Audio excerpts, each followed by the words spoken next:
भोर महाड रस्त्याची दुरावस्था। सध्या महाड पंढरपूर रस्त्याच्या रुंदीकरणाचे काम सुरू असून गेल्या 8 दिवसापासून अवकाळी पाऊस चालू असल्यामुळे सुरू असलेल्या रस्त्याची दुरावस्था झाल्याची पाहावयास मिळत आहे। देवघर ते हिरडोशी दरम्यान रस्ता खोदल्यामुळे रस्ता चिखलमय झाल्यामुळे वाहनांना कसरत करून वाहने काढावी लागत असून मागील 2 दिवसात 8 ते 10 मोटरसायकल स्वार घसरून पडण्याच्या घटना देखील घडल्या आहेत। यामध्ये काही जणांना किरकोळ दुखापत झाली आहे। सतत पडणाऱ्या अवकाळी पावसामुळे कोंढरी व हिरडोशी येथे ठिकठिकाणी रस्ता खचल्याचे देखील निदर्शनास आले आहे। तसेच चिखलमय रस्त्यातून वाट काढताना वाहनांच्या रांगाच रांगा पाहावयास मिळत आहेत।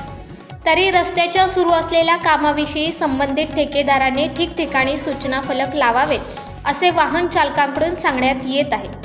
रस्ता सुरळीत न झाल्यास काही गावांचा संपर्क तुटण्याची शक्यता आहे।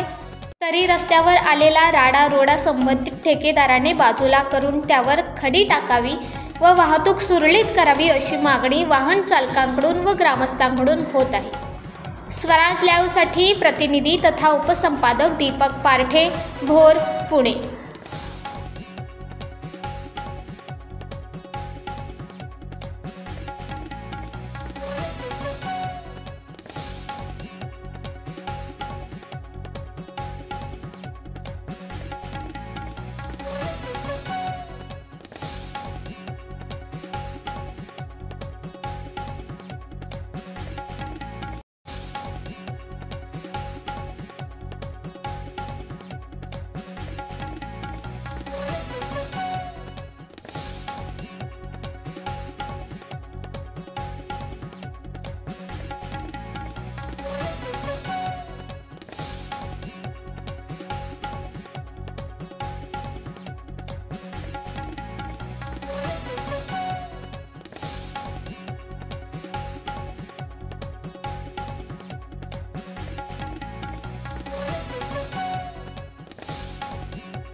आपण पाहताय महाराष्ट्रातील वेगवान न्यूज चॅनल स्वराज्य लाईव्ह।